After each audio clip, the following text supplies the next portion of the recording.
President Tinubu signs landmark investment law proposing 10-year jail term for Ponzi schemes for motors. The days of Ponzi, insider trading, and market manipulations are over. INEC rejects recall petition against Senator Natasha Akpoti-Uduaghan. Falls short by 29,146 signatures. First Lady Oluremi Tinubu declares African Women's Volleyball Championship open. I warmly invite you to explore our beautiful capital city of Abuja and experience the rich cultural heritage. And then good morning, Nigeria. Today we will focus on making life easier for autistic persons.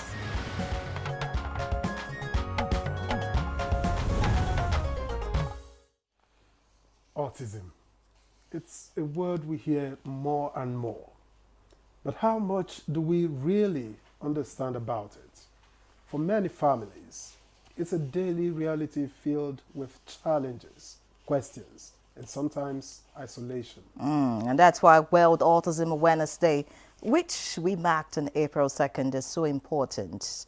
It's a chance to shine the light on the experiences of autistic individuals and their families, their struggles and all they have to deal with, but also their strengths. Exactly. Autism affects millions worldwide, including here in Nigeria. But awareness and support remain low, from misconceptions to late diagnosis. There's still a lot of work to be done. And so today we're setting all aside to focus on the world of autism. We'll hear from experts, advocates, and those with first-hand experiences, looking at how we can build a more inclusive and supportive society. So stay with us as we explore the realities of autism, the challenges, the opportunities, the path to the greater acceptance. I am Victor, as welcome to the program. Did I think I heard you say thank God it's Friday? I didn't say so. Okay, but I know you're happy it's Maybe Friday. before the end of the program, I'll say that. I'm Henry John. You're welcome to today's edition of the program. We're reaching you live on the network service of the NTA. This is Africa's largest TV network. In the course of the program, Chukwudi Okolie-Ogbaja will join us for newspaper review. But for now, let's have all the latest news, and we have Musa Abubakar ready to deliver. Musa, good morning to you. Good morning to both of you, and thank God it's Friday. Well, here's the news. A minimum of 10-year jail term and 20 million naira fine now awaits those found guilty of promoting Ponzi schemes in Nigeria. This follows the signing by President Tinubu of the Investment and Securities Bill 2024. Other highlights of the law, as explained by the Chairman Senate Committee on Capital Market, Senator Osita Izu Naso, includes the recognition of cryptocurrency as a form of security in Nigeria, and this will enable Nigerians trade in digital assets under the regulation of the Securities and Exchange Commission to ensure transparency and protect investors. The days of Ponzi, insider trading, and market manipulations are over. Today, if you are caught in a Ponzi market arrangement, you have a risk of going to jail for 10 years. Vice President Kashim Shettima is in Dakar, Senegal, to represent President Bola Tinubu at the country's 65th Independence Day anniversary celebrations. The Vice President's attendance at the annual event is in honor of an invitation extended to President Tinubu by the Senegalese President Bassirou Diomaye Faye, following the strong mutual relationship between Nigeria and Senegal. The Independence Day celebrations will be held at the Palais de la Nation in Dakar, with President Faye playing host to Vice President Shettima and other distinguished guests from across Africa and beyond. The Vice President is expected to return to Nigeria after the one-day event. The Nigeria Civil Aviation Authority has expressed concern over complaints about airlines selling tickets to passengers only to deny them boarding or deport them back to Nigeria due to visa and travel restrictions. These actions cause significant distress to passengers and tarnish the reputation of Nigeria's aviation industry. According to Michael Achimugu, Director of Consumer Protection and Public Affairs, airlines must inform passengers of potential admissible issues or travel restrictions in advance. Airlines must also provide accurate and up-to-date information regarding travel documents and visa requirements before issuing tickets. The authority wants international airlines operating in Nigeria and found engaging in these practices will face regulatory action, including fines, suspension of flight operations, or other measures. The authority expects airlines to cooperate in maintaining integrity and professionalism of the aviation industry and ensuring the well-being of Nigerian passengers. The World Bank has approved 3 operations in Nigeria, totaling $1.08 billion in concessional financing to enhance education quality, build household and community resilience, as well as improve nutrition for underserved groups. This includes $500 million in additional financing for the Nigerian Community Action for Resilience and Economic Stimulus (NGCARES) program, $80 million for accelerating nutrition results in Nigeria, AMRIN 2.0, and $500 million for Hope for Quality Basic Education for All, Hope Edu. Statement by the bank released Wednesday says the NGCARES program will support the government in expanding access to livelihood support, food security services, and grants for poor and vulnerable households and communities. The financing for ANRIN aims to increase the utilization of quality and cost-effective nutrition services for pregnant women and lactating mothers, adolescent girls, and children under 5 in select areas, while the new financing for Hope Edu will focus on improving foundational learning, access to basic education, and strengthening education systems in the participating states. INEC has concluded the verification of signatures on the petition to recall Senator Natasha, represented Kogi Central Senatorial District. The Commission notes that the total number of registered voters in the senatorial district is 474,554 across the 902 polling units in 57 registration areas and 5 local government areas that make up the senatorial district. The Commission ascertained 208,132 signatures and thumbprints from the submission made by the petitioners. This translates to 43.86% of the registered voters, which falls short of the constitutional requirement by 29,146 signatories. This shows the petition has not met the requirement of Section 69, subsection A of the Constitution. Statement by INEC National Commissioner for Information, Sam Alu Mekan, therefore says no further action shall be taken on the recall of this senator. As promised, rural dwellers in the 9 states of the Niger Delta are said to benefit from interventions in the health and education sectors, birthed by collaboration between Renewed Hope Initiative and Niger Delta Development Commission. Nigeria's First Lady Oluremi Tinubu set the ball rolling in Otuasega, Bayelsa State, with the flag of free medical outreach and launch of a health insurance scheme for vulnerable people in the region. Is conducted quarterly, aimed to deliver essential health services directly to the community.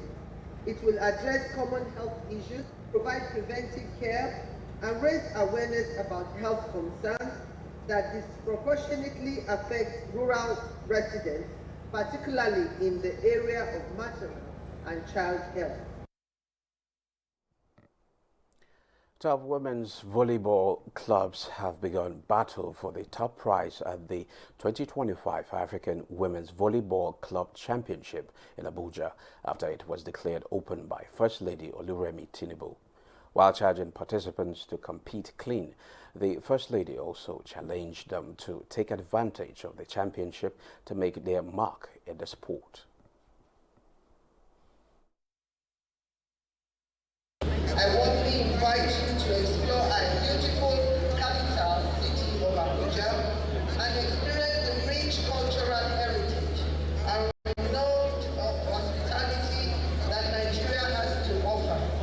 From our vibrant markets to our historical landmarks. Well, those are the highlights of the news at this time. Good Morning Nigeria continues with Ari and Victor after the break.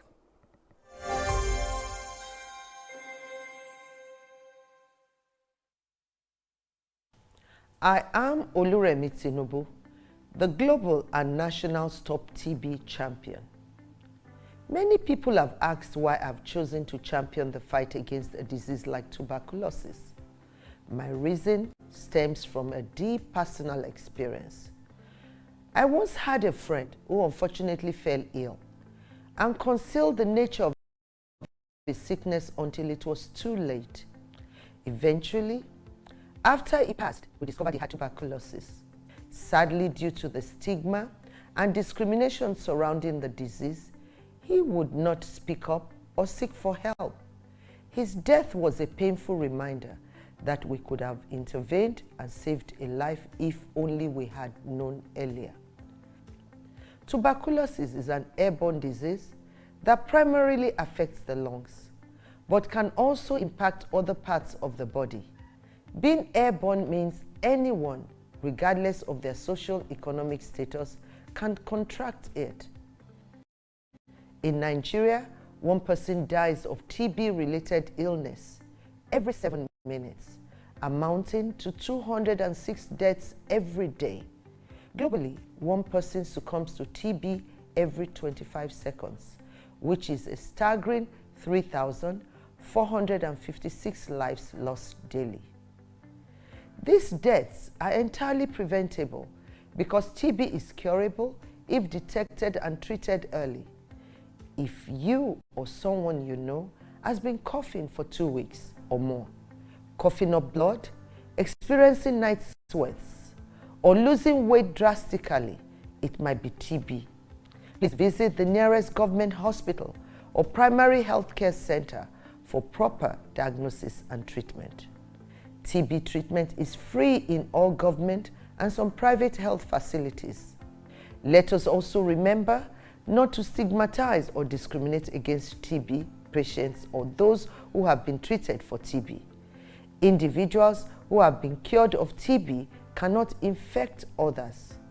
I call on all stakeholders, especially the private sector, to join us in the fight to end TB in Nigeria.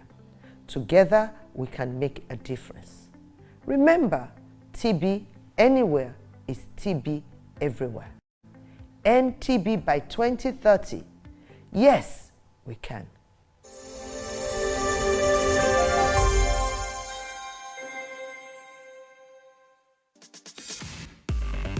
The sport is very, very important to the special kid needs. Engaging in this kind of activities, moving the wheelchair with the strength, is a form of exercise to reduce that stiffness of the muscle. It makes them to be self-dependent, not depending. We should believe that there is ability in their disabilities.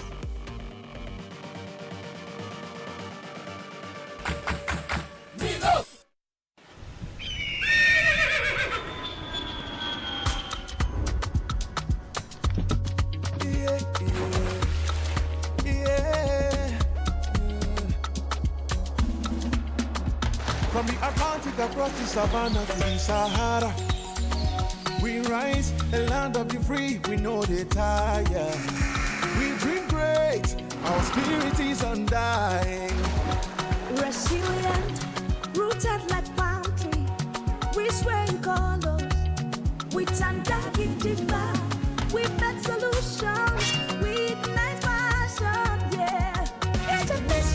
what you need. We are more than just a nation. We are Nigeria. We are Nigeria. Strengthening unity. We know they carry lives. We are Nigeria. We are Nigeria. Together we can dream of a land with great destiny. We are Nigeria. I am the real Nigerian. Brought to you by the National Orientation Agency, NOA.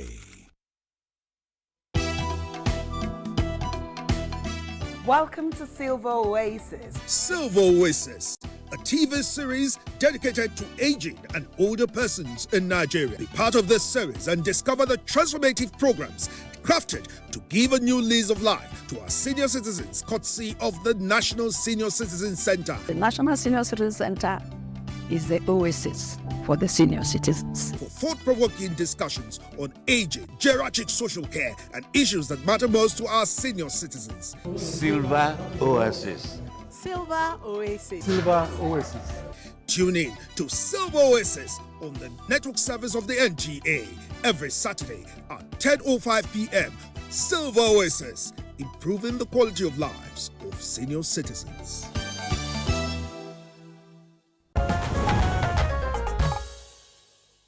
Okay, thank you for staying with us on Good Morning Nigeria here on the NTA Network Service. Up next is Newspaper Review.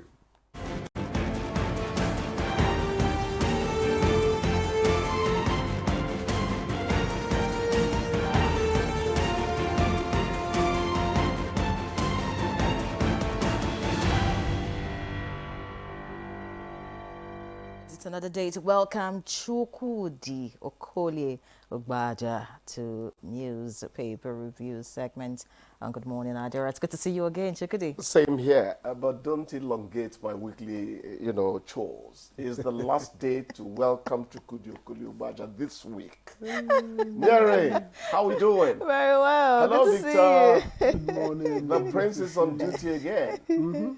I envy his skills. Thank God I it's have Friday. to confess. Yes. All right, let's take a look at the papers quickly. TGIF. Let's begin with the Daily Times this morning. The Daily Times newspaper leads with Tinubu approves 20 billion naira for NASTA to launch space regulation and licensing. And away from that, we have PDP rejects Edo Guba Tribunal judgment. NCAA cracks down on airlines over denied boarding deportation of Nigerian passengers. All of that on page 11 if you want to find out the details. And we have senators, reps must account for constituency budgets. That's according to Femi Falana. And that's on page 12. Above the masthead, we have senatorial recall. Natasha thanks INEC for upholding justice. Shetima returns today after attending Senegal's 65th independence anniversary. And finally, in the red strip at the bottom of the front page of the Daily Times, we have over 20 killed in Plateau villages in a week. That's according to some community leaders. Not a good one. We'll look away from that now. Let's see the blueprint. The blueprint leads with Edo Kano leaders have brokered peace over Oromi massacre.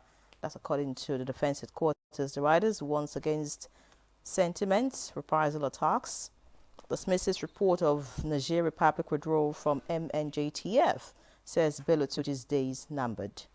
Above that, we have this headline credited to Governor Idris. We have discovered petroleum deposits in Kebbi. Interesting. That's on page 9. Above the masthead, NCAA vows sanction against airlines over deportation of Nigerians. And looking below now, we have, of course, the Natasha story, also right here. Looking away from all of that, we have Rivers Administrator holds tenders procurement processes, and that's on page 7. The Plateau killings is also right here, but captioned differently here. It says gunmen attack Bokas villages, kill 10. That's also on page 10 of the blueprint. And finally, we have in a green strip, our rights condolences of those wishing me dead. That's credited to Wiki. That's on page 7. Victor. All right. Thank you, Yenre. I have the Leadership Friday. And the lead story here reads, Multinational Joint Task Force. Niger's exit will have security implications, DHQ warns. That story is on page 4 with a number of riders. Vows to eliminate terrorist kingpin Turji. Refutes claims of troops' welfare. Not sure what that means. Bandits kill 12 farmers, 10 others in Sokoto Plateau. Okay, and just towards the bottom of the front page of the Leadership, bandits fed us weekly, used us as shield.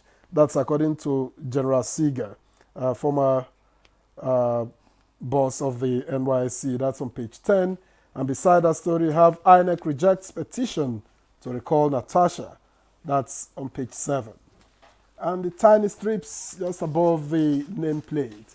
Lagos pensioners give Sanwo-Olu 14-day ultimatum.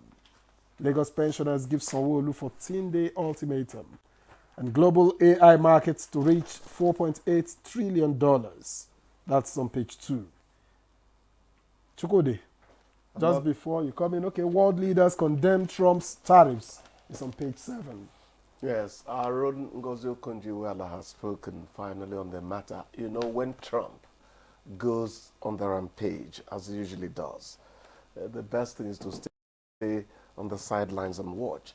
But she has spoken up. Georgina, I think IMF has also joined in speaking up. But then Trump would always be Trumpian and Trumpish. Let's see how it works out. 25% on vehicle importation, and then varied percentages across countries. I think Britain got 10%. China is getting how many now? 54, 64? I've even lost calculation. Anyway, the experts are saying that this does not augur well for the global economy, you know, in the long run. But we pray that they could. Trump has a way of short term. Yes, Trump has a way of doing things. He could actually make this a bargaining chip. They might eventually settle for 5%, 2%. But that's what he's doing. That is exactly how he's doing. He's easily predictable. He's now looking for those, you know, come and negotiate. Exactly. He took street trading into the White House. Let's see how it works out for the Americans. I was watching an interview of him while he was much younger. These ideas were the same. He's always been like. In fact, I relaxed my criticism of Trump when I found out that this man at 77 78 now. 78 is being true to Trump of 34, 35. Yeah. He's same person. Exactly. So he's real. Oprah. Give it to him. I'm not one of his fans, but I have to say the way it is. He believes in what he's doing. But if he does that, that means he's been his own economist. From what do the experts think, maybe contrary to what you have always had as a personal conviction. Those things need to be interrogated. Niger's exit will have security implications. That's coming from the DHQ. Remember that the MNJTF, otherwise known as the Multinational Joint Task Force, otherwise known as MNJTF, was formed by Cameroon, Chad, Niger, Nigeria, you know, to ensure that cross-border crimes are checked and all that. I don't think we need to lose any sleep over whether Niger would withdraw or not. If Niger withdraws, it's going to be against them. It's going to be to their own detriment. Everybody is one suffers. Cooperation that needs synergy, you know, whether even with everybody suffers. You need Niger, to Nigeria, exactly. Others, It's a security post. You need me, I need you. It's an ill wind that will blow no one good. Exactly, insecurity is an ill wind, really. So let's not lose too much sleep over that. The sad thing, almost horrifying, is that villagers were killed in Plateau State in just 1 week. You know, when I was in Jos, the allegation then was that Governor Jonah Jang is intransigent. He wouldn't negotiate with anybody. He wouldn't do this, he wouldn't do that. I said, look, these things are not individually based in terms of what was. The fundamental reasons for what is happening there have to be tackled. It's not about an incumbency or an incumbent. Look at what is happening now under Mufwang. So let them go out to learn how to live, you know, in peaceful coexistence. That is the only way out. I pray that they will forge a way, because good old Plateau, my dear, is a wonderful place to be in. Home of You peace. live your life. You are not looking at what Nyere will say about the shoes you have on, or what Victor would say about the cap I have on my head. Everybody is simple. That's Plateau. May God help them come back to. The Natasha Gates looks like we'll have something else by next week, at least some other stories. It was a non-starter. It was a cheap political move. You know, this Natasha matter. My people say, if you don't know how to... If you're talking about Natasha, be specific of the Natasha you're talking about. Natasha Akpoti Uduaga. Okay, because there's another Natasha in the news. Oh, there's another Natasha. Okay, so it was a non-starter. And I was saying that if you don't know how to, it's not mourn. I don't know the meaning of Igobu, the English equivalent of that word. But what they are saying is that if you don't know how to handle the death of a death you caused, it will later become a case of the person you killed, you know, now ruling your life. For once, I am at my wit's end over what to substitute. Okay. I sympathize with you. Thank you, my dear. So Natasha should never have happened. The so-called recall moves. It was stupid. I'm sorry, but it was childish. And of course, it was out of bad blood. First of all, I still don't agree with the Nigerian Senate that Natasha should go on how many months suspension? 6 months. That's killing a fly with a sledgehammer. But I'm one of those who would ask you, did Natasha impugn Senate rules? Because that's where it all started from. But somehow it was not handled properly. And now we have a conflagration. That's what's happening. Men should not let ego, you know, rule their actions. I think politicians will sort themselves out. Oh, they always will. I think she'll be recalled before the 6 months. That's my prediction. All right. Yes. Many thanks, Chukudi. I hear that we do not have, you know, more time to go further with, you know, some of the headlines. We've Thank said you. enough. But yeah, thank you so much. By the way, you said this is the last day for the week for you. Okay. Not my last Monday. day. Monday. Last day on the Monday is just around the corner. By the way, so we'll see you. We'll see you on Monday. Have a great weekend. Thank you, You too. Thank you. Good Morning Nigeria continues just after this timeout. Please stay with us.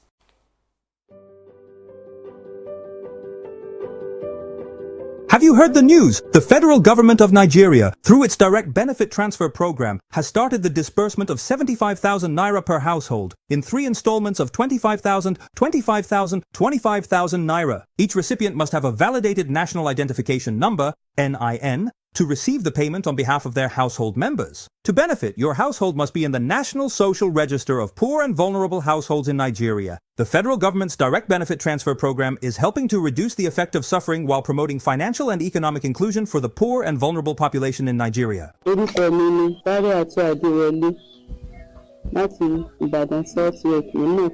Ìjọba fún wa ní 75,000 ọ̀nà ní mi àti káàdì láti lọ gbà nígbà tí mo sì gbà mo fi ṣe nǹkan tó dára mo ra oògùn nínú rẹ̀ mo ra oúnjẹ tí màá jẹ nínú rẹ̀ mo sì wọkọ̀ mi náà ń bẹ a sì fi yòókù ṣe ìrajé pé káàtó máa rí dé bá a dúpẹ́ lọ́wọ́ ìjọba wa òkè. This message is brought to you by the Federal Ministry of Information and National Orientation Federal Ministry of Humanitarian Affairs and Poverty Reduction, in collaboration with the National Social Investment Programs Agency, National Social Safety Net's Coordinating Office, and the National Cash Transfer Office. The sport is very, very important to the special kid needs. Engaging in this kind of activities, moving the wheelchair with the strength, is a form of exercise to reduce that stiffness of the muscle. It makes them to be self-dependent, not depending. We should believe that there is ability in their disabilities.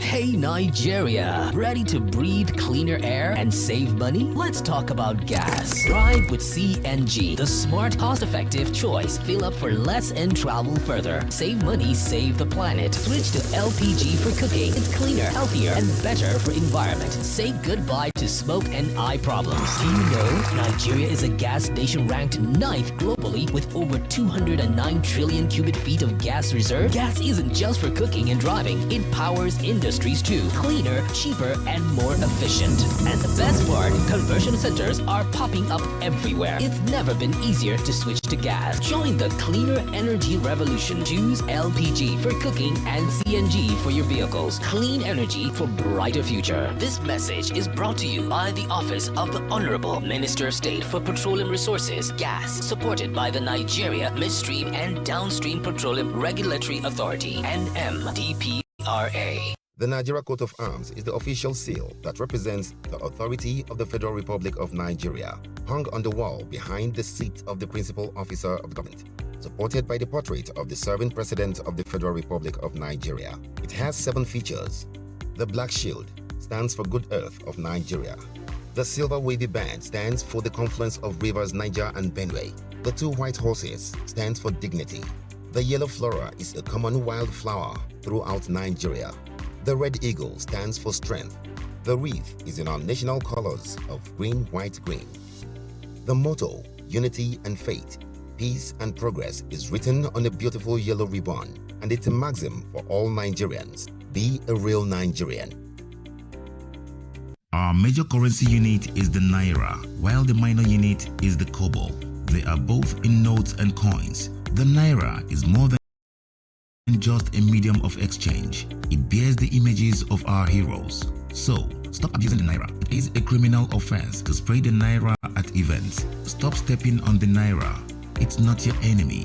Do not squeeze, ruffle, or write on the Naira. Handling the Naira with dirty or oily hands can deface the Naira. Love the Naira as you love yourself. Be a real Nigerian. Do not abuse the Naira.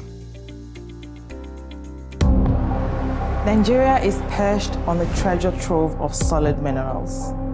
Gold, coal, tantalum, tin. But none is more critical to our future, or the world's future, like lithium. Let's talk about illegal mining operations. What is our strategy?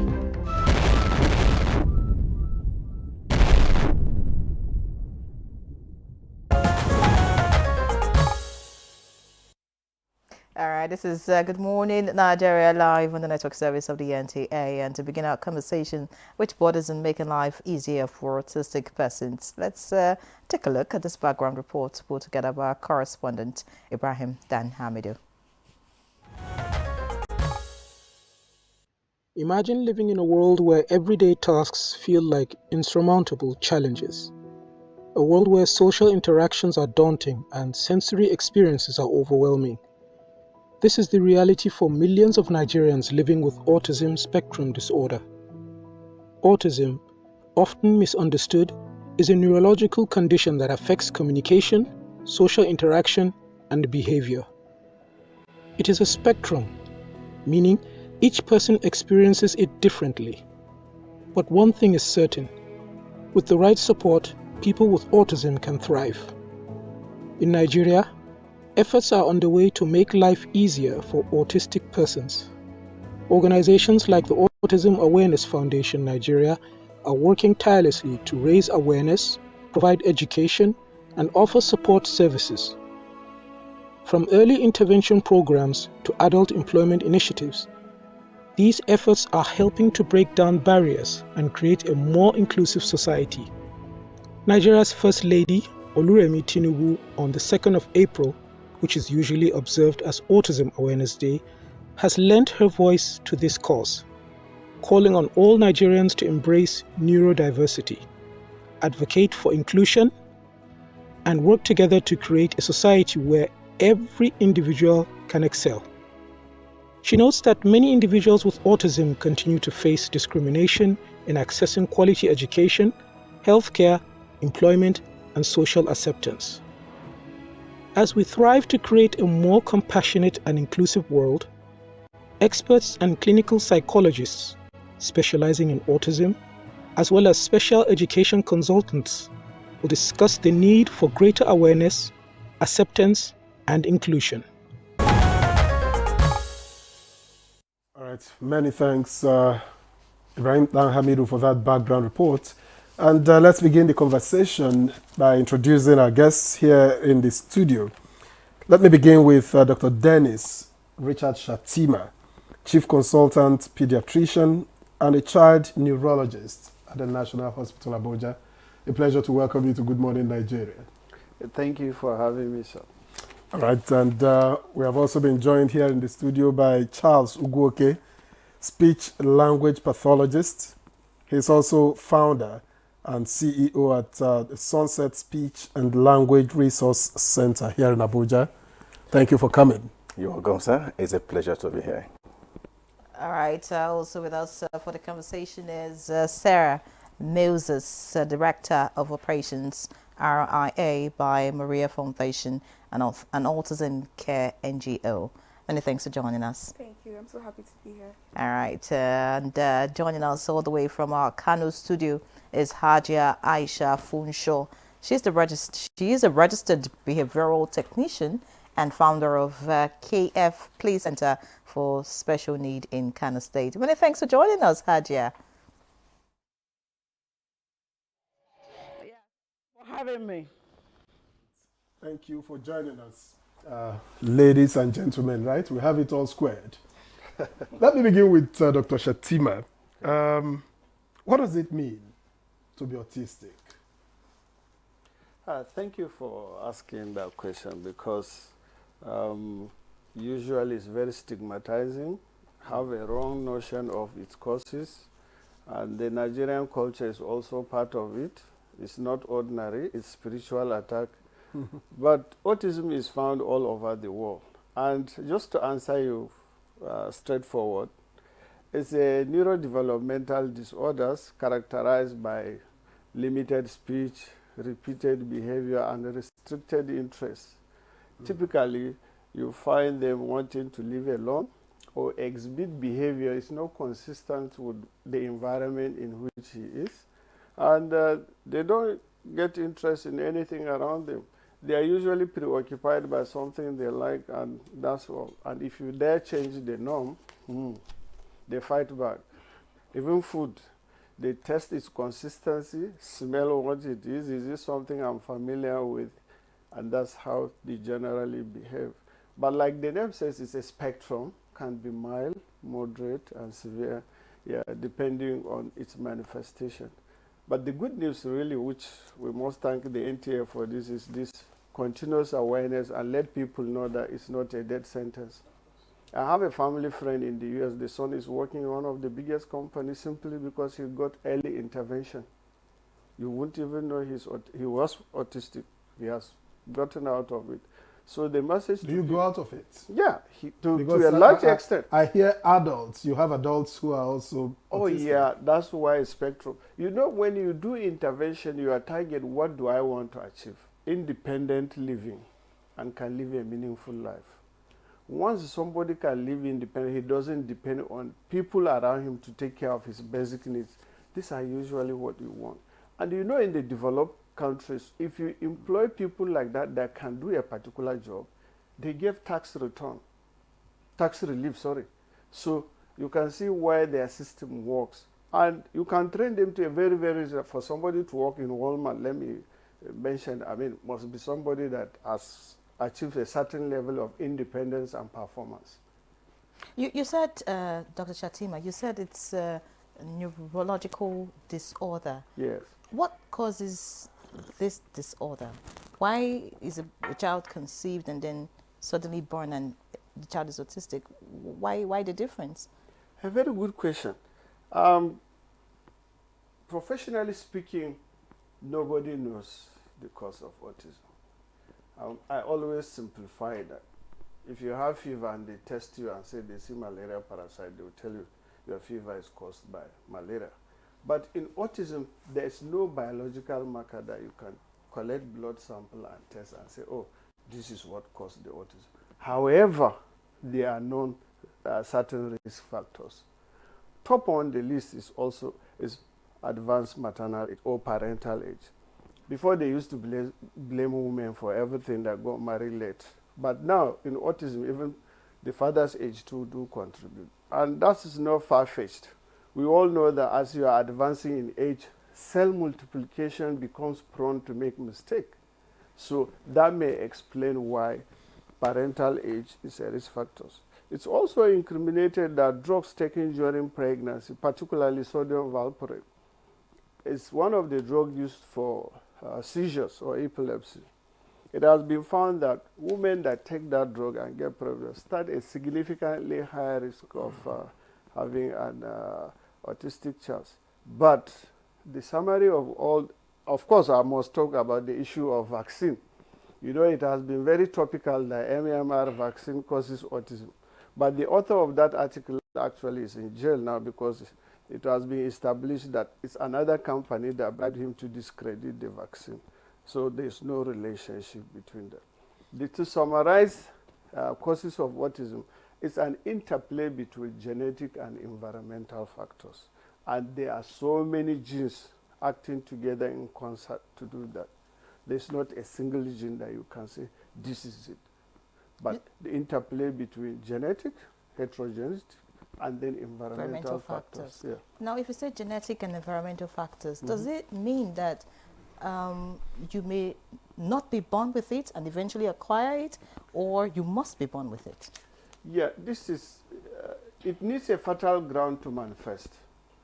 I will give you one example. One of the issues that's very topical with autism now is screen time. Yeah, it has been established that as young as 6 months, they put cartoon for him to watch for hours so that the mother can do this. A 1 year can spend hours on. Now, that cuts the child's interaction with human being into social media. And it reprograms its brain in terms of communication and socialization and cuts you out of it. Now, probably if the child was not exposed to prolonged screen time, that wouldn't have manifested at that level. Or even if it will manifest, would have been in a mild range. So you can see why the environment has contributed, particularly social media space, use of screen. Now, apart from that, there are some nutrients also that has been found, some trace elements that if you have either excess or more of it, can affect behavior. These are some of the things that, even if there's some genetic predisposition, but it needs other ingredients for it to manifest itself largely. That's why my colleague would probably highlight, when it comes to intervention, you have to take all those into consideration. So to answer your question is, the causes of autism is mainly genetic predisposition and environmental factor. Environment of nurturing, what you consume, and all that do contribute in its eventual manifestation. And that explains why autism is very heterogeneous. It can be mild, moderate, and severe. I still don't get it clearly. Okay. So is there a certain age where you are free from being autistic?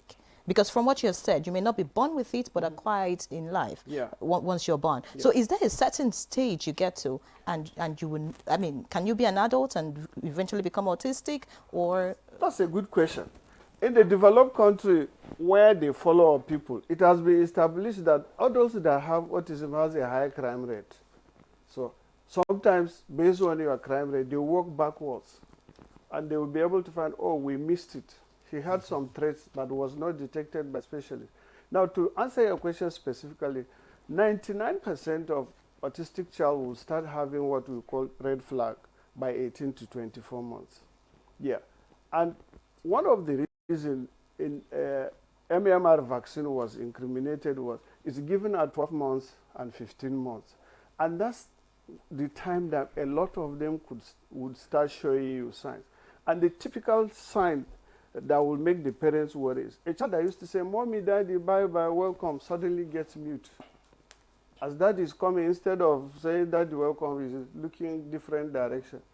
So that may explain why in this part of the world we start thinking it's no ordinary spiritual attack. No, regression of acquired milestones, particularly language and behavior. It's a very important red flag that all is not well. All right. Dr. Shatima, thank you very much. Now, Charles Ugoke, you are a speech language pathologist, and therefore, naturally, you work a lot with autistic persons. Of course. Can you help us understand some of the key communication challenges that they face? Okay. My boss have already said that autism is a neurodevelopmental disorder. So that means that it affects their brain. Yeah. And it also affects their speech and language development. So that means that they do have poor communication skills. Now, it also do come with congenital selective mutism, where you see that these children, it's a speech disorder and also anxiety disorder, where children chooses or individual chooses when to talk, whom to talk to, where to talk, and total muteness. For example, on when to talk, for those that have developed some elements of speech, they can label some few items. But you might ask them, what is this? They will ignore you, not because they are stubborn, but at that moment, that anxiety disorder that affects their speech will make them not to respond to you. Now, but the moment you leave them alone, they will start saying what you ask them to say. So that is when to talk. So number 2 is whom to talk to. So they might choose maybe daddy to talk to more, then mommy, they will talk less. They might choose, like in a school, they might choose a teacher A or teacher B. Friend. It also depends on the bond. How did you bond with them? How did you relate with them? Now, where to talk? We have seen children that choose to talk more at home, but in the school or in the outdoor activities, they'll be mute. We have seen those that when they go out, they will talk, but at home, they will not talk. So it now depends on the environmental factors too. How did you bond with them? How did you gain their trust? Because there's this part of the brain that actually controls our emotion. This is called the amygdala. So it controls our emotions, and that it detects threats, fear, and anxiety. So once they feel that this environment is not safe for me, once they feel that home environment is not safe for them, it's toxic for them, they might withdraw. All right. But once they see environment that is very free for them, welcoming, they'll open up their mind. They will relax. So, and the last one, it can actually be total muteness. They might have the ability to talk, but because of that selective mutism, which is congenital, I mean they were born with this disorder, so they will just have it on their own. And there's this research that says that children with autism do develop, their amygdala do develop early, from 6 to 12 months, it develops early, and that can trigger that anxiety issue because it controls emotion. Now, also their social interaction is also being affected too.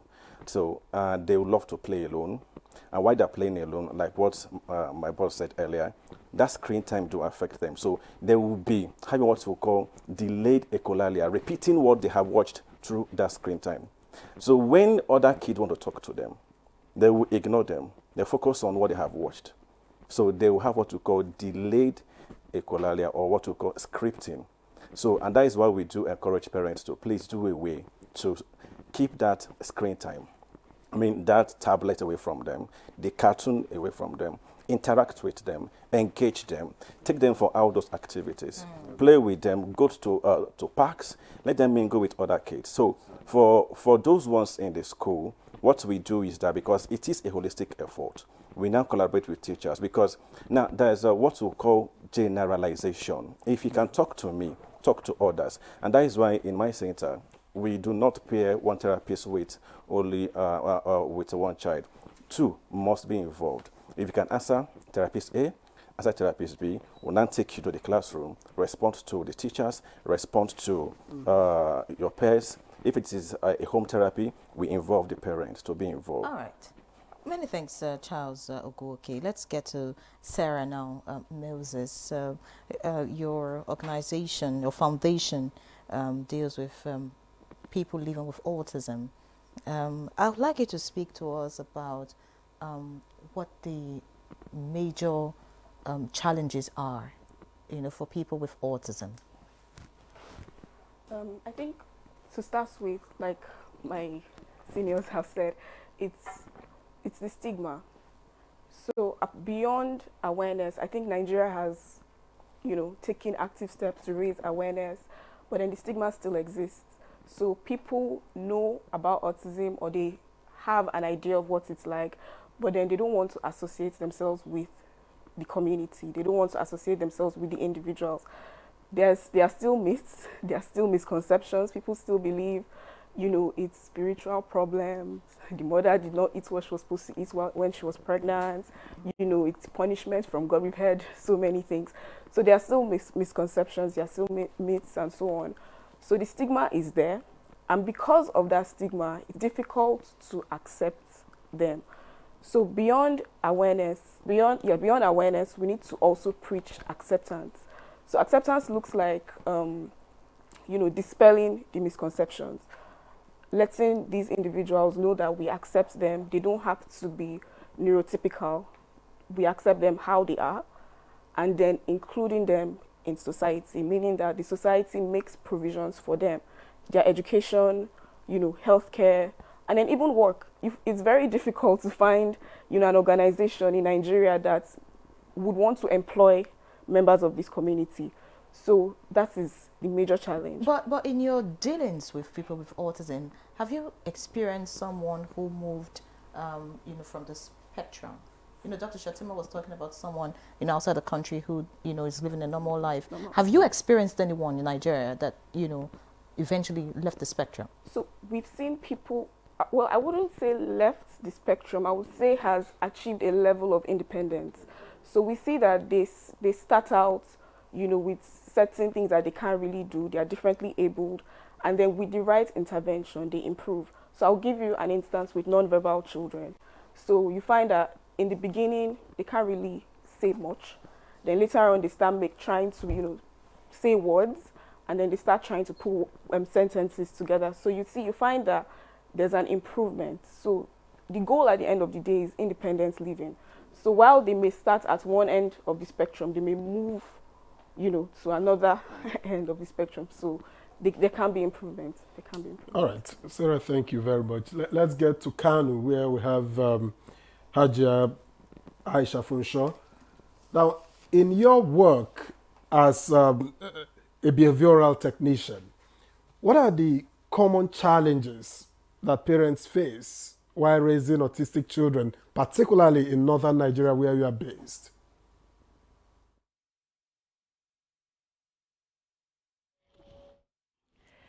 Good morning once again. Yes, raising an autistic child, particularly here in the north, is really a big challenge, especially with the northerners, because some of them still believe that the child has been jinxed, as in it's been possessed by jinn. Some still believe that it's the fault of the mom. In fact, some women, their husband divorced them over the cases of having a child with disability. So they are left alone to take care of these children. And most often, taking care of children with special needs, it's not an easy task. It's not an easy task at all, because it involves therapies, series of therapies, series of hospitals, checkups, and diagnosis, tests, that if you don't even have the means, then there's no way you can even start to take care of the child. And then the awareness, of course, it's still very, we are still a bit backward here in the North, because most people still don't know that a child that has autism is supposed, it's neuro developmental condition that needs an early intervention. So they just believe that maybe the child has a mental problem, some are locked up in their houses. And I tell parents that you are even causing more problem for the child that you're locking up. They say he's too wild, he's fighting, he doesn't relate to others in the house. He's always, making troubles. And I let them understand that if you have to get into his world to be able to help him, not by neglecting him or by, sidetracking or keeping him aside in the house. You have to come into his world. You have to be able to understand him, because all these problems, you need to be able to manage the child. Children with autism do not outgrow it, quite all right, but with good management, they also become important people in life. We have had people that we have heard stories about that have done a lot and contributed a lot to, even as they are autistic. Because you find we have geniuses amongst them. They can be very, of course, they are traces, the traces of autism. They exhibit lack of relationship with others. They don't easily gel with people. They find it difficult, with a relationship with people and communications especially.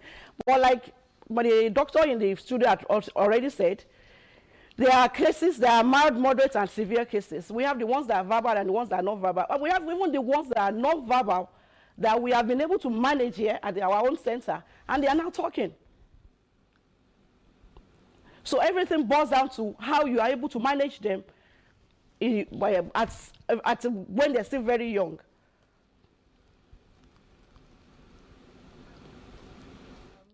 Talking about some of them being geniuses, just on Wednesday on News Extra, we had Kaniya Chukwu Tagbo Kike, a 15-year-old autistic child who drew the largest arts, or rather painted the largest art canvas in the world, and he broke his world record. So I mean, having technically 2 Guinness World Records, that's what it means, and I'm like, wow, I mean, these children can actually do so much if they get the right support. But you see, early diagnosis has been mentioned here as being a way to deal with this condition, and I'm asking, what should a parent look out for? At what age should the child speak? At what age should you be confirming if your child is autistic or not? What are the signs, because I mean, for a 6-month-old baby, you may not really be able to put 1 and 2 together, especially if you're not a medical expert. So tell us, doctor, what should we look out for? Yeah, thank you. Just a follow-up to what you said, actually. I have a medical doctor that every exam he sat, he comes number 1. Very intelligent. But give him patient to treat, then that's when you start saying, are you sure this man will be mental? Yeah, just to add to the fact that communication could be an issue. It doesn't affect the center that has to do with the intelligence in such people. So there can be very, very good geniuses. So that one it's recorded. Now, to answer your question, the red flags. Generally, by 9 months to 1 year, a child can say monosyllabic word, mommy, daddy, all those simple words. And by 18 months, they'll be able to make simple sentences. This is even my colleague's territory. Now, the most important thing that parents should look out of, regression of what he normally does. Somebody that have achieved this, they will tell you when he was 9, doctor, he used to tell us, mommy, daddy, suddenly he goes mute. So regression of acquired milestone is a red flag. Then by the time you notice the child wants to be alone, stay in one corner, can be obsessed with a toy that he can even sleep with it, you dare not touch it. It's like, who are you to enter my world? I want to be alone. That's a red flag for you. By the time you see some of them doing some repetitive behavior, clapping hands, jumping in cycle, plugging Out their of tune. ears, out of tune with what is happening, you just know that there's a problem. And for us on the field, once a child is entering a doctor's consulting room, the first thing is they'll look at who is here. Now, but autistic child will look the opposite side. And there's what we call proto-declarative pointing. If you shine light or any bright object, children will look at that object. But autistic child, if you shine light now or carry any colorful toy, he will not look at it. He's not interested. He's not interested. So once you notice that the child has lost some acquired muscular, especially speech, prefer to be alone, prefer not to play with anybody, exhibit some repetitive behavior, could be hand clapping when there's no need for you to clap, maybe plugging the ears because the sound he's perceiving, it is painful hyperacusis, or they like jumping in a cycle, that should be a red flag for you. Okay, Doctor, you also mentioned earlier when you spoke that it's a genetic disorder. So I'm thinking that if, for example, there's someone in the family who's had autism, is there a likelihood of it replaying in other children born in that same family? Oh, yeah. Particularly if you talk about treatment, one of the requirements is to do genetic screening for two reasons. To establish that, yes, genetics has played a role. Two, to be able to guide them for future. Are we still going to have children? Or let them have knowledge that this might occur. We shouldn't be surprised. Number three, once you are aware that you are at a risk, you also look out for it. Because when it comes to treatment, all of us agree that early intervention is the key. And the reason is that brain has a lifespan that beyond which you cannot train it the way it should be. Generally, less than 5 years. That's a grace period, the plasticity of brain you explore, and therefore start your intervention. But they will bring a child 14 years for you to come and train. At that stage, I'm probably doing damage control because all the nerves, all the synapses, all the other things has finished their job. So you are just trying to help in a way that it can be better. But genetics is actually part of the rule. And in males especially, it's recommended that if you have a male that is diagnosed autistic, genetic testing is very important. Now, let me make it clear. When you suspect, you go for screening first. If the screening is highly suggestive, then you go for diagnostic tests. And this diagnostic test involves both clinical and application of tools. And it's usually done by a team. Because of the nature of autism, it's not something one person will sit down and say, you are autistic, you are this. The standard protocol is the team, as neuropsychologists will assess, pediatricians, neurodevelopment will assess, and sometimes even the teachers, because like my colleague said, they can change behavior in different environments. So you need to add those together and say, yes, the diagnosis is this. So there's a screening test, which is what the developed countries recommend, that children between 18 to 24 months should go for screening. There are pros and cons for that. Some say it's going to be very expensive. Why not just do it for those that have red flags? So that's how we go about it. Now, talking about early diagnosis, let me ask Sarah now. What role does awareness play in helping parents seek early support? And what more can be done? Because if that's the key, if you diagnose early, like as it is with other ailments or diseases or whatever it is, then the chances of getting it right, is increased. What role does awareness play? So as an organization, one of the things that we try to do is to, push awareness. So most times we go to communities that have never heard of the spectrum before, and then we tell them, and that goes hand in hand with, the acceptance and inclusion that I mentioned earlier. So we don't just tell them, oh, look, this is what autism is. We tell them, these are the steps you have to take. So many times you find out that, it raises questions, okay, what can I do? How do I go about it? So we, encourage them. Take your child to be diagnosed. After that, follow up, with a proper assessment. and then, you know, the intervention plans will be given, and then, you know, they can take it up from there. So awareness is very, very important, and good awareness is also important. So you're not just telling them of the spectrum, you're telling them the steps that they can take to address, you know, the spectrum. And another thing we try to advocate for is we want the government to come in and make policies that, you know, push early intervention and diagnosis. So it should be incorporated into healthcare. So they're not just hearing it from... It's not at the moment? Not comprehensively or on a large scale.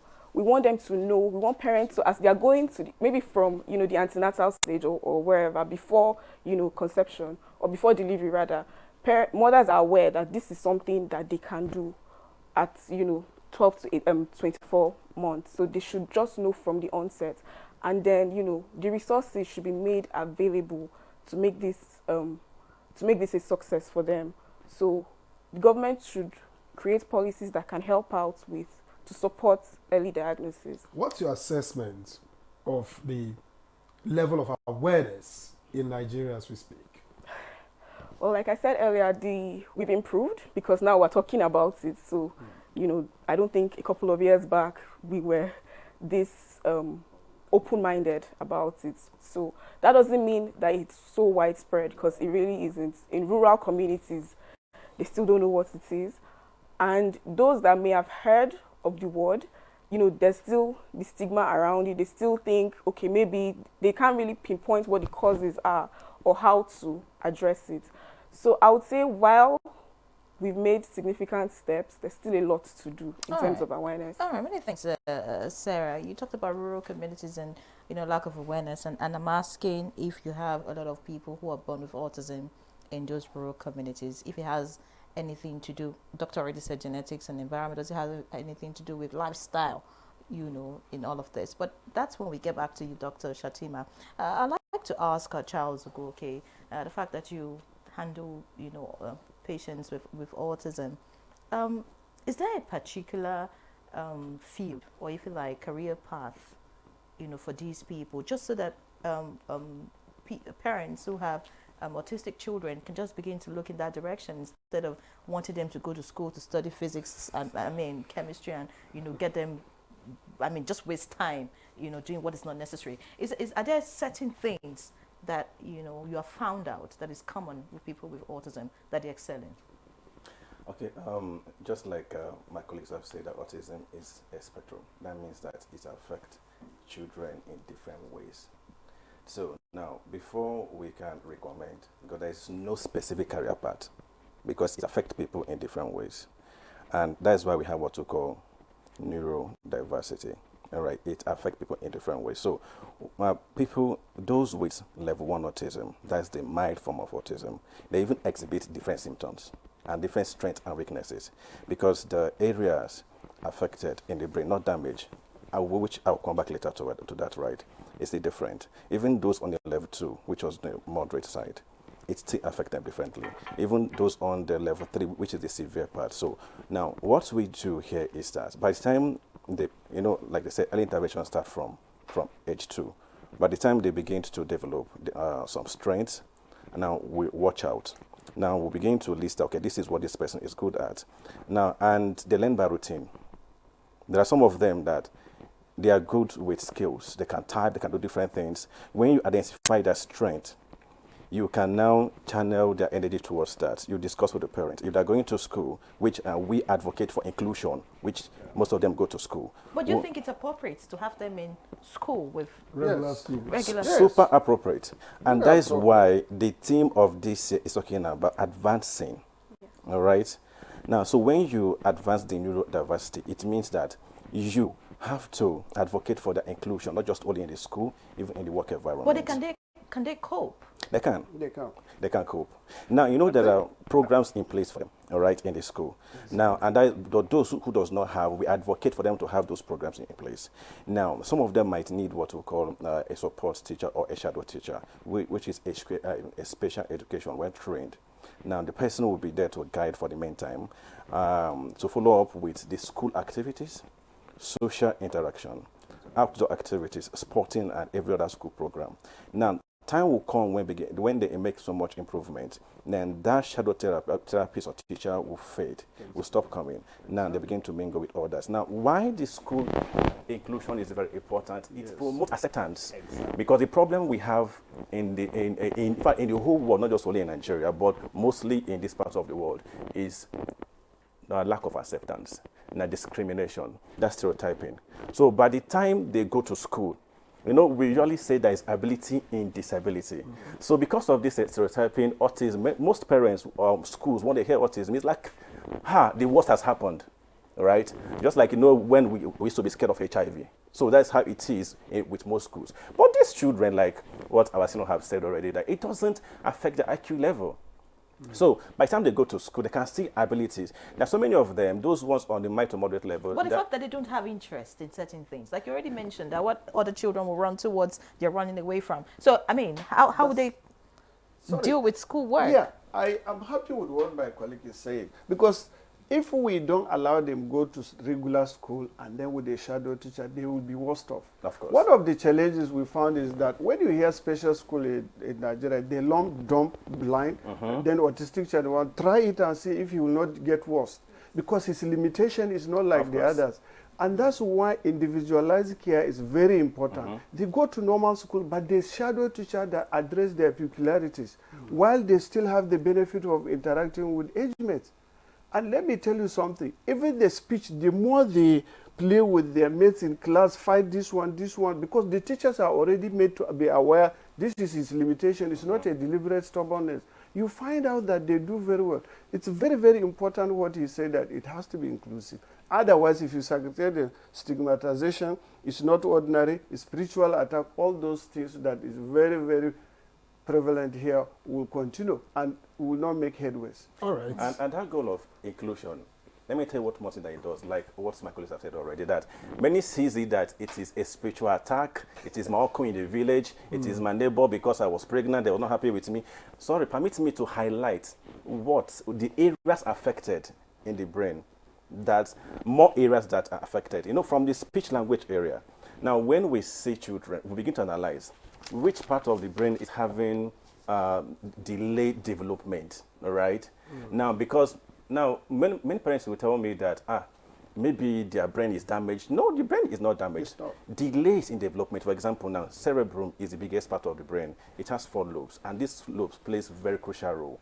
For example, now, temporal lobe of the brain, it controls the speech and hearing. Now, this ear doesn't know what it's hearing. Ear picks sounds, send them to the temporal lobe. Temporal lobe receive the sounds, discriminate the sound, and interpret the sounds. For children with autism, they may be hearing, but the temporal lobe is having problem interpreting those sounds. That's why they do have that speech and language today. Then the occipital lobe controls our eyes. Our eye doesn't know what it's saying.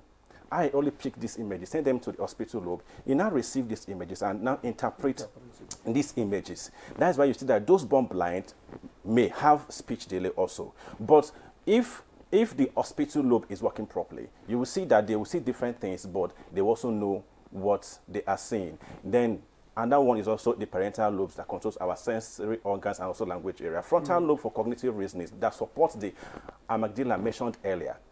So if you check all these things, now we'll look at today. Now, where is this child now? What can we do? Now, we have 6 stages of language development. I will just summarize it. One is 0 to 6 months.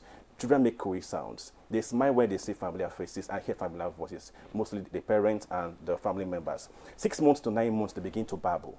And that babbling stage is very important, so we'll look at that. So now, 9 months to 18 months, they begin to repeat what they hear and label what they know.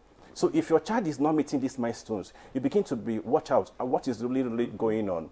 So why do they repeat what they hear? They don't know what they are hearing. They only respond. So they only repeat, having echolalia. So now, 18 months to 24 months is stage 4. They begin to develop 2-word phrase, give me, see apple, and all that. Now, 24 months to 30 months, the 5th stage.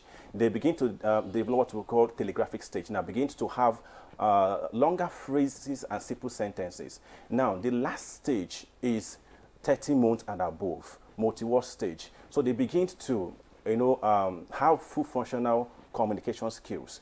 So that is where they come in. But if you look at all these things, now we'll begin to talk to parents, talk to teachers, talk to everybody around. Please, as a teacher, if this child in your class is not meeting up with this speech language milestone development, please contact us, or the parents seek for early diagnosis. It's not a spiritual something. It just means that brain is experiencing delays in development. Somebody can be 7 years old, but the brain is developing as someone who is still at 2 years or 3 years. Hence, there's going to be some level of delays in meeting up their milestones. All right, thank you very much, Charles Ugoke. Let me get back to Kanu again and engage Haja Funsho.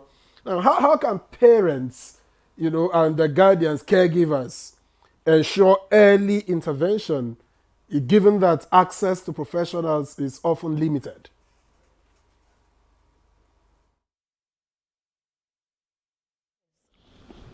Well, as parents, and knowing that early intervention is very important, we try to make awareness and let the parents know that even though it is of limited, most people, they will complain of finances and availability of the therapies or even the schools. There are limited schools that absorb all these children with autism, because they believe that it's not easy taking care of them. So it's not always easy. You find parents complaining most of the time, except very few people take it upon themselves, like us as caregivers in Kano here, to see that we are able to give these children the interventions they need. But we still employ organizations, individuals, and stakeholders to come in and help to reduce all the costs of taking care of these children with special need. We as caregivers don't only even deal with autistic children alone. We have all the forms of disabilities, CP, Down syndrome, name it. And I would tell you today that it's managing disability. It's one of the most difficult things in Nigeria today because of the high cost of living, on medications, on hospital bills, on therapies. So it's always alarming, especially when you see parents come to you to cry to you. I don't understand what is happening to my child. I can't even place what to say it's wrong with him. Today is like this, tomorrow is like this, and I don't even know where to go to. So we can see what we can do is just to help you in the management, teach you certain things on which you can understand the child and help the child improve over time. Because definitely over time with management, there's always an improvement. There is definitely always an improvement. It may not be fast, it may not be quick, but over time you will definitely see that the child is improving. So we just keep encouraging that. And we are still hoping, we call out to the governors, to the stakeholders, the governor of Kano State, we've written severally, to come and help reduce what parents are going through, what parents have to sacrifice because they have a child with special need. These are conditions to which nobody plans for it, nobody wishes for it. It just happens. Okay, like in my own case, I had a normal child that I gave birth to, and she was doing very well, a very brilliant student for that matter. And unfortunately, we had a fire accident, when she was 4 years old, that destroyed her brain. And since that time, I had to take care of her. She has been I won't say she's a liability but she needs all the care, all the supports as a caregiver to give her to live an independent life. And I have been doing that now for the past 13 years.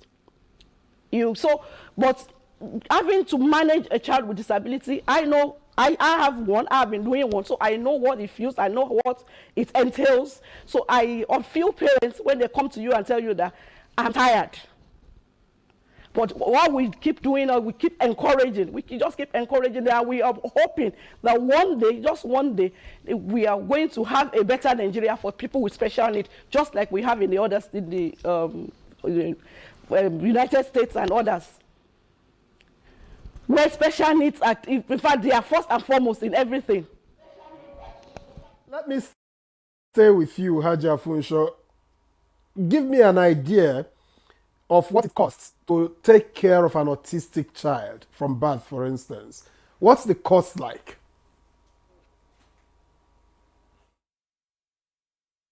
Wow, it's a lot, sir.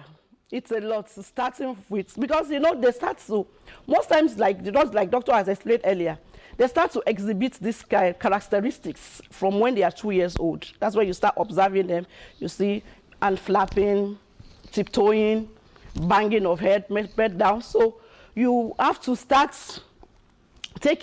you take it for diagnosis, which most people don't even. It's, in fact, it takes some people 5-6 years before they know that their child has been diagnosed with autism. Most times people will just tell you that, no, just leave him, he will outgrow it, it will be okay. It's maybe, or some people, like the speech therapist, Mr. Charles said, they say maybe it's spiritual attack and all these things.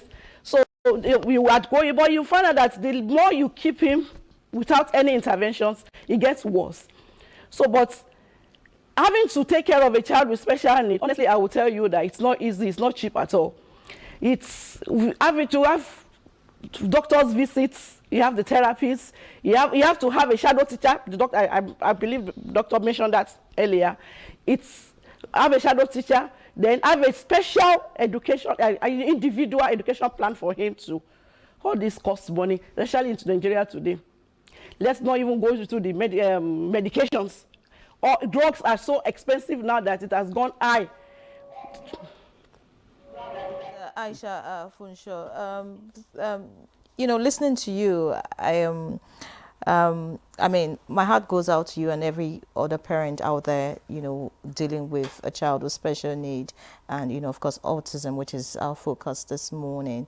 I mean, the health sector is already burdened at the moment, and I mean, I'm thinking, do we even have enough medical personnel to deal with children who are autistic, first and foremost? Then, doctor, maybe you can let us know, are there medications, are the drugs really doing something to the brain to make it better? Or is it that the drugs are just to deal with other, I mean, if there are other kinds of complications that come as a result of autism, or does it have a way of correcting the brain to get the child, you know, out of the spectrum? And then I'm thinking, is there anything that, in terms of food, in terms of attitude, I mean, showing love, for example, to a child, being available for a child, or is there, do you have to take a certain kind of food to get out of this spectrum? Just, I mean, just let us know. Okay. Yeah, thank you. It's a good question. Like I said earlier, unlike traditional Western medicine, where if you have pneumonia, we give you antibiotic, you get cured. This one is a developmental issue, so the best treatment is actually therapy and early intervention. However, they can also have what we call comorbidities. Because you have autism does not mean other sickness will say, let me leave him, he already has enough. You can have a child with autism with seizures. You can have a child with autism with ADHD. You can have a child with autism that even have anxiety, depression. There are so many things that can happen. So once you, or dysfunctional behavior, doctor, we can't even have TV in the house. You break everything, do all kinds of things. When it gets to that level, yes, there are medications that can address those ones.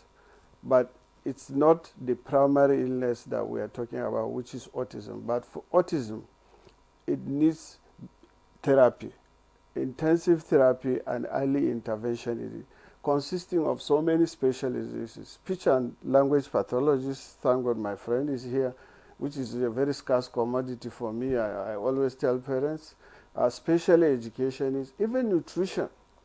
Nutritionists are also involved because, like I highlighted earlier, that once they stick to a particular type of food, it's very difficult for you to change them. They rely on taste and smell, and once it's not what I'm used to, I'm not going to take. So to answer your question, yes, there are some medication for handling comorbidities, like epilepsy. You can put them on anti-epileptic drug. ADHD, hyperactivity disorder, you do that. One key thing I always tell parents is that they should try and reduce refined sugar on somebody that already have behavioral issue. Because I used to tell them in literal language that giving them a lot of refined sugar make them behave like somebody that took sapele water, makes them more hyperactive that day. Yeah, yeah. I used to tell them that anytime you see him being so aggressive, do 24-hour dietary recall. You'll be able to pinpoint this thing has a lot of sugar and he took it. And sometimes they like it. Simple banana. A lot of people don't know banana and plantain affect their behavior because there's a chemical inside called serotonin. And if I ask parents, they say, Jesus, this is what he eats every day. He likes it. I say, yes, he will like it because of the effect of serotonin on his brain. You understand? So I always tell them, don't cut it drastically the African way, you know, the way we address problem. Because his body is used to it, so you reduce it. Instead of daily, you can now make it alternate day and all that. Oh, doctor, I didn't know that. I say, yes, you didn't know. So these are some of the, of course, we talked about screen, which all over the world now is being blamed. If we are to apportion blame, I think screen will take like 30% of the cost. And most parents will tell you, oh, doctor, we are guilty of that. We didn't know. Oh, doctor, honestly, we are guilty. He can be on screen for 8 hours. He can be on screen for... Apart from the straining of the eye that gives headache, causes short-sightedness, the screen rewire the communication, the way the brain communicates. Is that why we're likely going to see more autism cases in urban areas than in rural areas? Yeah, it's possible, but it's multidimensional. One, screen could be, but awareness is also better in the city than we are still battling witchcraft and wizards in the villages. So if you go and mention autism, they'll say, this man don't come from Abuja, or this is their long terminology. I've not get food to eat, what will be autism? You know, the typical Nigerian mindset. But I call Abuja mothers Yahoo mothers because even good money they Google. To be honest, some mothers, once they see that behavior, they type autism. They will come, oh, doctor, all the thing Google put my son has, I'll laugh. I said, there's no sickness. If you type, you won't think they are writing about your own. So don't develop stroke because of what Google says. The ideal thing is this is the process. And it has helped. Fantastic. All right. Before we go break, I'm sorry, Yeri, let me quickly take Sarah. You know, do you think that you know, these regular schools are supportive enough of autistic children, or do you think there are would you recommend certain policy changes to better accommodate them? Well, I would say that for government schools, a lot more could be done. A lot more could be done, and and private? And private, well, private, yes. For government and private, yes. But I think we should start with the government schools, because for private, they may have some level of discretion. So if we want to start with, policy, it should start with the government schools. There are limited schools in Abuja, not to talk of, in the whole of Nigeria, that welcomes special needs. And then the ones that do, you find out that they lump all of the special needs together. So the blind, dyslexia, autism, everybody that has one form of disability or the other, they are put together, and that's not the best. So like the doctor said, you find out that the child will get worse. The autistic child will get worse, being in that kind of environment. So I think everybody is dealing with something. Exactly. So the things that they didn't have before, they may peak. And then, it gets worse. So all right, let's go on this break so that when we return, we'll begin to talk about how to, make life better for the autistic child. Please stay with us.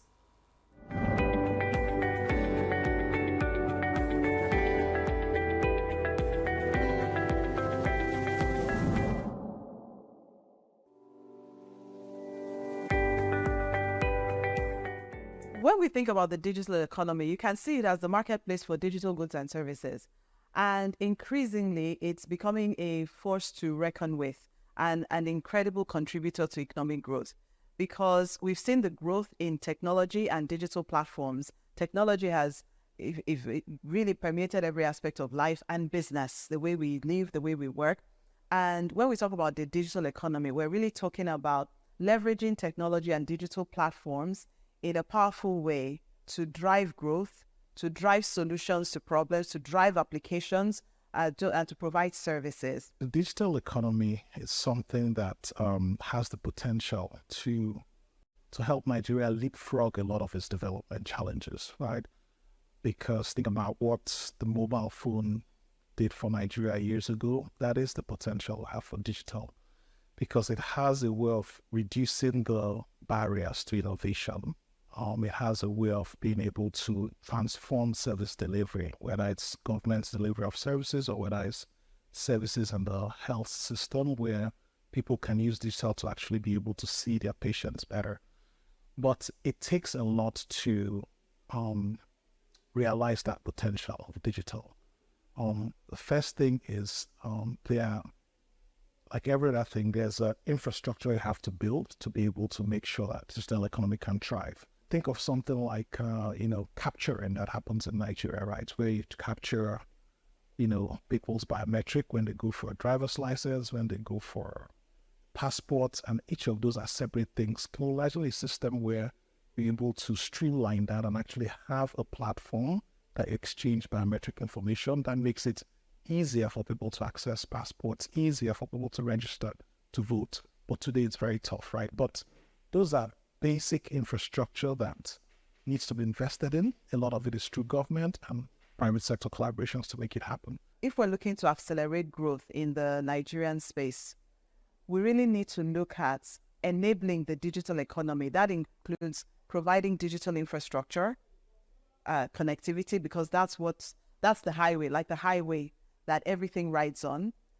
We need to think about digital capacity building in terms of the suppliers to the economy and also the consumers within the economy. So a robust digital literacy initiative. The good thing about technology is that, one, it helps you to transcend boundaries.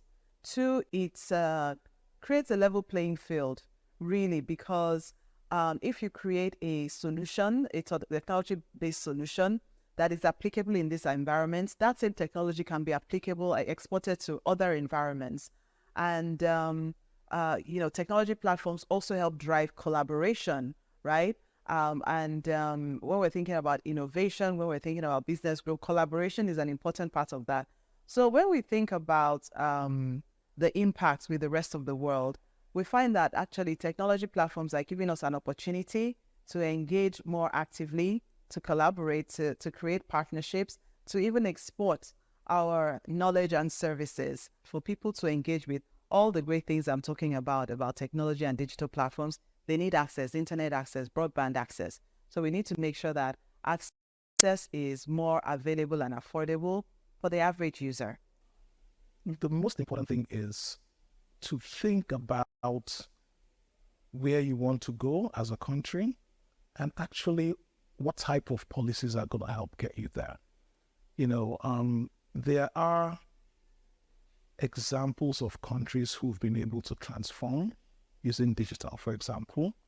There are very clear things those countries did to be able to make it happen. So a lot of this, the pathway to be able to solve these problems are not mysterious, right? It takes courage of the policymakers to be able to understudy some of these things and bring in the policies that work to be able to help them.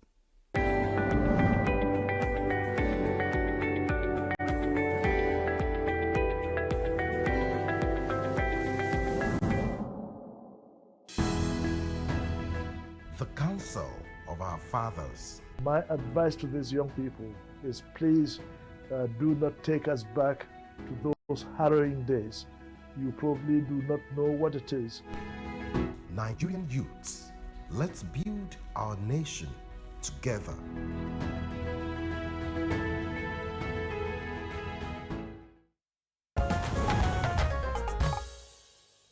All right, many thanks for staying with us. We've been discussing making lives better for autistic persons on Good Morning Nigeria, and a lot of issues have been raised. But shall we begin now to talk about how to really now make lives better for the autistic person? Charles, how do we start? What needs to be done by individuals, by communities, by government, and maybe by those affected? Okay. this question because acceptance is always the key, and also inclusion in every setting of this life is very important, be it educational, be it even in religious gathering, even in the cultural gathering. It is extremely very important. So now awareness must be there, but I will still come back to government. One, here, this is what government can do. Policies, and that will actually address this. One, for schools, there must be a policy that address inclusion of children with special needs and autism inclusive.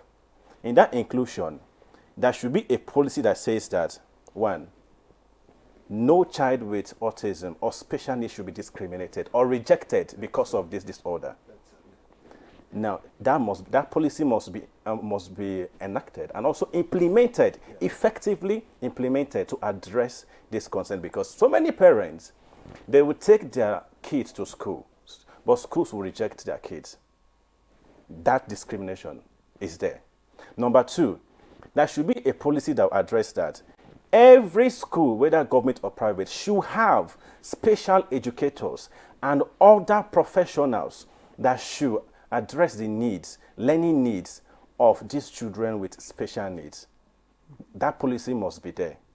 And again, there must be a policy that every school or most schools should have what we call special needs centers, like a unit.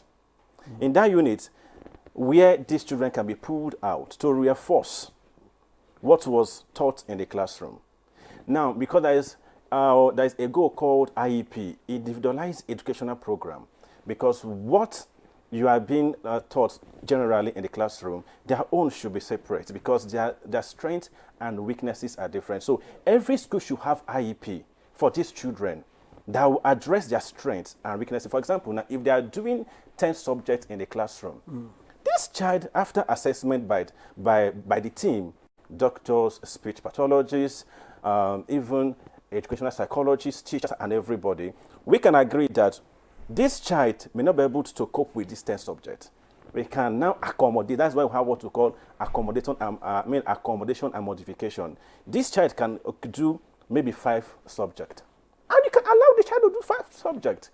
Right. So now there should be accommodation and modification in every school. Not forcing the child to learn every subject that every child is learning in the classroom. Because they are not the same. They are not the same. That's where we have what we call neurodiversity. Our brain are functioning differently, but we still have our ability to do things in our own way if we are being allowed and helped and guided properly. So every school should have what we call a special need unit, where now these therapists or teachers, special educators and others can actually have one-on-one intervention with these children while they can return to classroom after that intervention. Many thanks, Charles. That's a tall order, really. I'm just, thinking, how many schools will be able to meet up with all of these, recommendations that you have given. But I mean, but we can take a step, really, and try to get all of this, done. Dr. Shatima, I'd like to hear from you what you think we can do really medically now. Medically speaking, and of course what you think government can do, focusing on the Ministry of Health, in trying to make life easier for people with autism. Yeah, the stand of Ministry of Health on neurodevelopmental disorder is actually weak. Why do I say that? They can formulate policy, but the follow-up and enforcement, it's not being done. And they actually hold the key, because the Minister of Health and Education hold the key for these people, because they are the very key components of what is. If they can liaise with the Ministry of Education and then come up with a policy that is enforceable, that's fine. And one of the key things, in the developed country, they can even start putting it in curriculum. In medical school curriculum, even in secondary school, there's a condition called this. This will help create awareness and also make people to even dig, what is this autism and all about it. Now, coming to the ones that probably have come to the hospital, it's very important that we have specialists that can conduct a diagnostic evaluation. Like I said earlier, there's a screening test where you remove, this one, based on the screening, there's no sign. Let's see him in another 1 year or so. But the one you screen and you know, oh, there are evidence that this child may be on the spectrum. Let him go for diagnostic evaluation. That's when the neurodevelopmental specialist will now do a comprehensive assessment. And if the conclusion is here, it is on the spectrum, they will even be able to categorize as mild, moderate, or severe. Then treatment plan comes in. It's very important that it's multidisciplinary. Nobody handles one. My colleague cannot be speech and language pathologist, special educationist, nutritionist, treatment. So, and the team sits down then and plan, how do we manage child A? What is his strength? He will do his own assessment and say, oh, in the next 3 months, I will be able to achieve this, and this. The psychologist will do his own. Presently, he's like this, like this. So it's a teamwork, concerted efforts, and the requirement is that intervention should be at least 15 to 25 hours per week. You can see why the cost is enormous even in the developed country. That's the ideal requirement.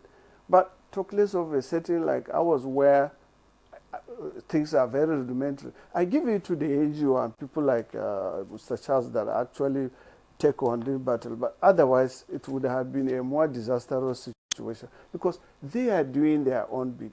Government should support them and encourage them to do more. Coming to the issue of every school, usually, even in the resource-rich countries, you can't put all those things in school. It's going to be capital expensive.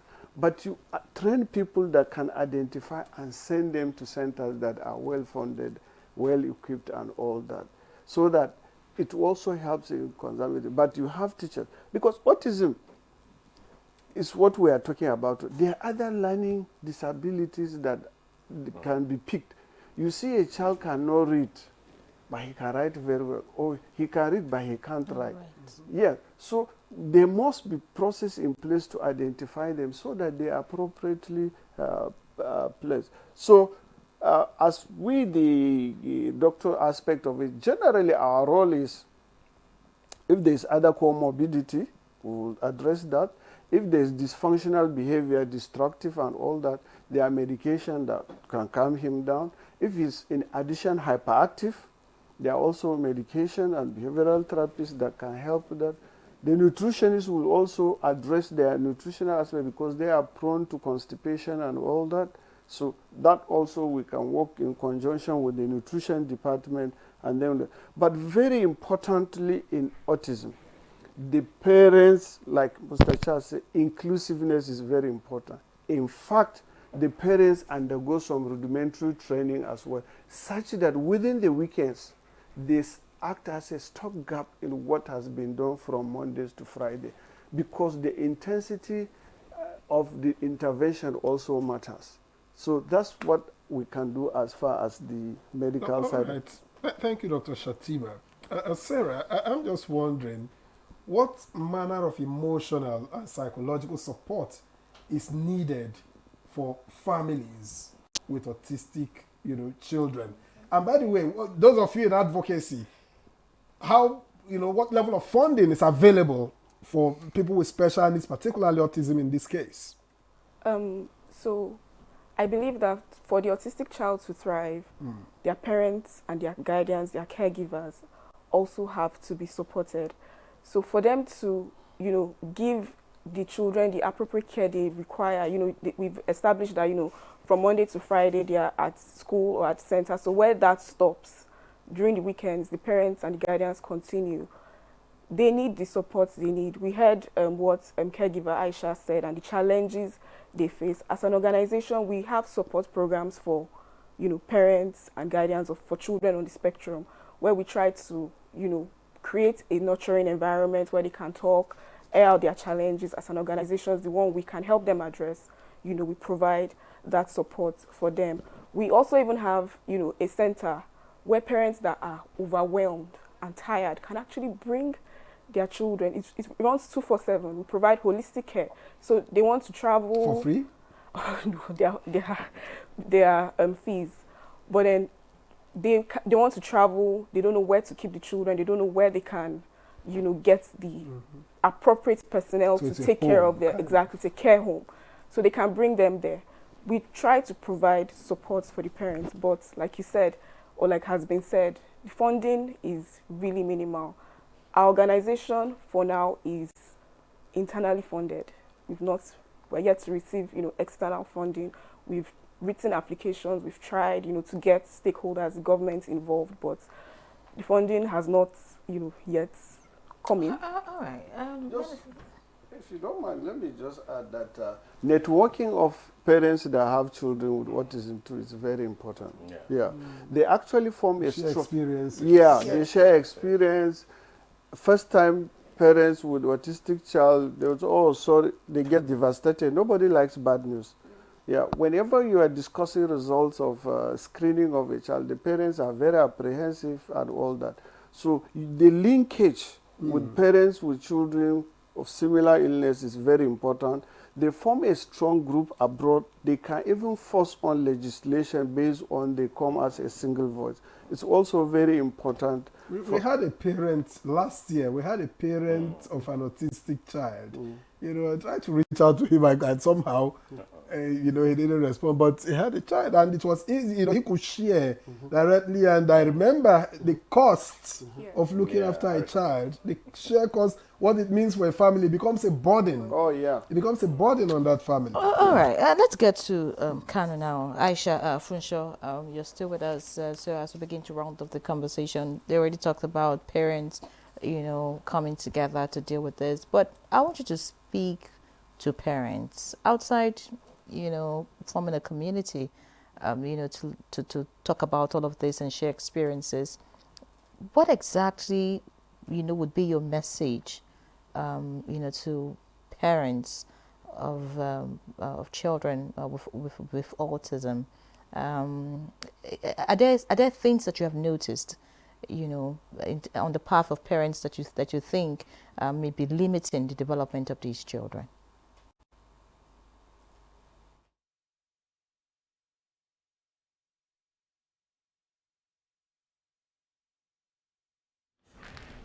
Hello.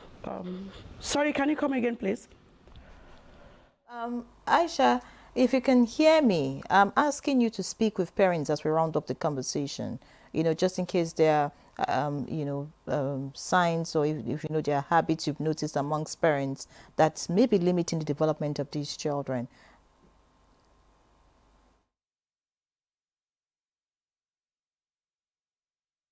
So I believe one thing I put emphasis on for parents with autism and special need in general is persistence.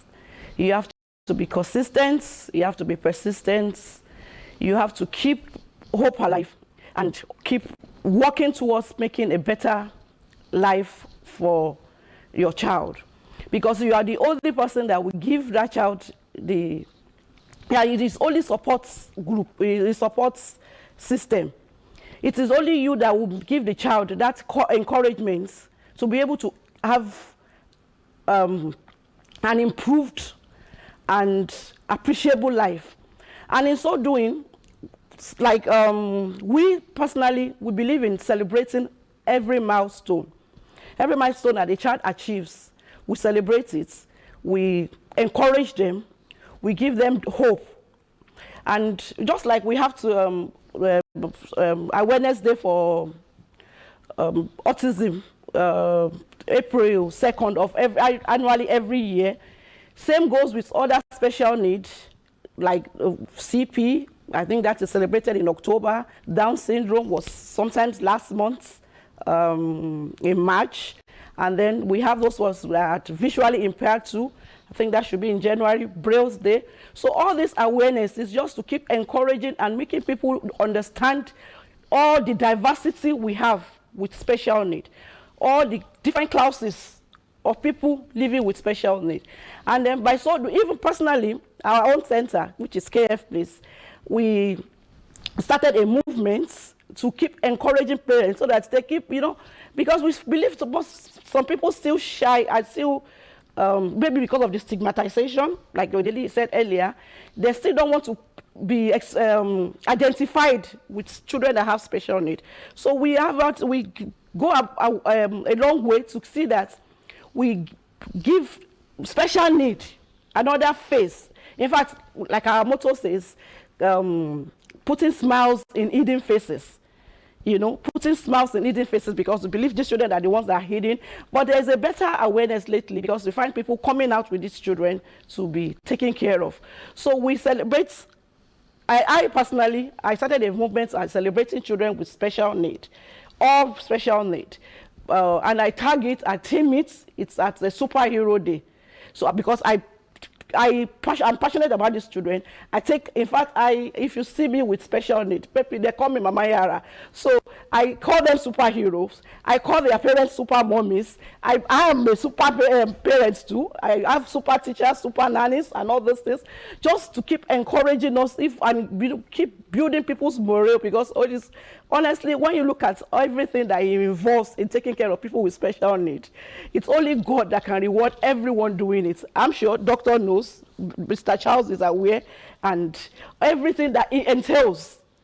Because if you have to look into the management alone, like I have said it, and I will keep putting emphasis on the fact that it is not a child's place. It is very expensive.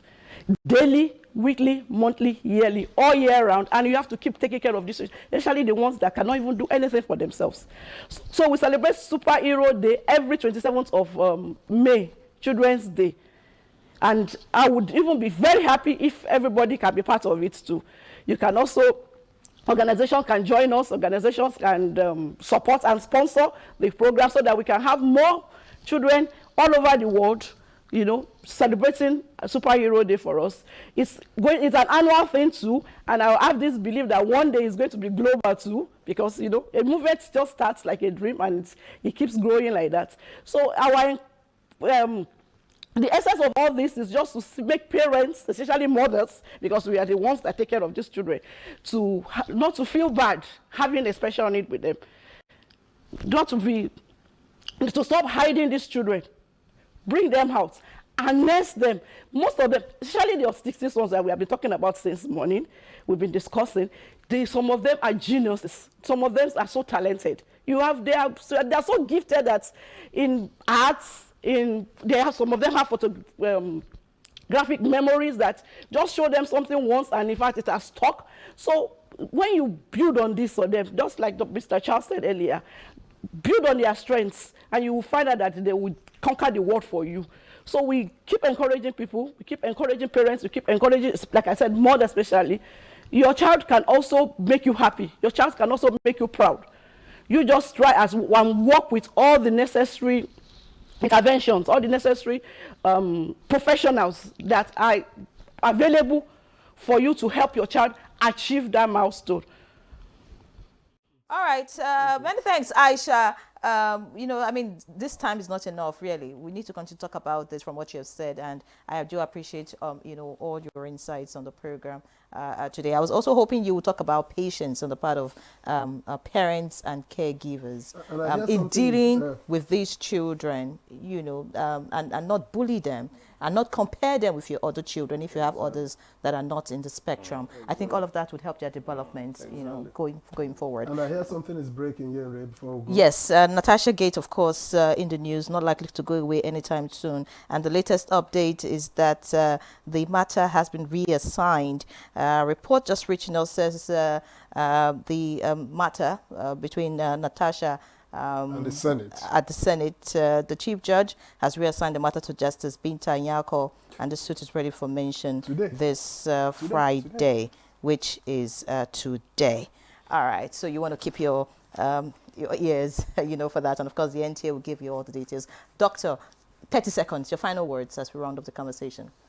Autism is not a death sentence. It's not evil spirit. It's found all over the world. It's not restricted just to Nigeria. Can you pray it away? Early intervention is the key. Can you pray it away? Can you take a child for deliverance and get it out?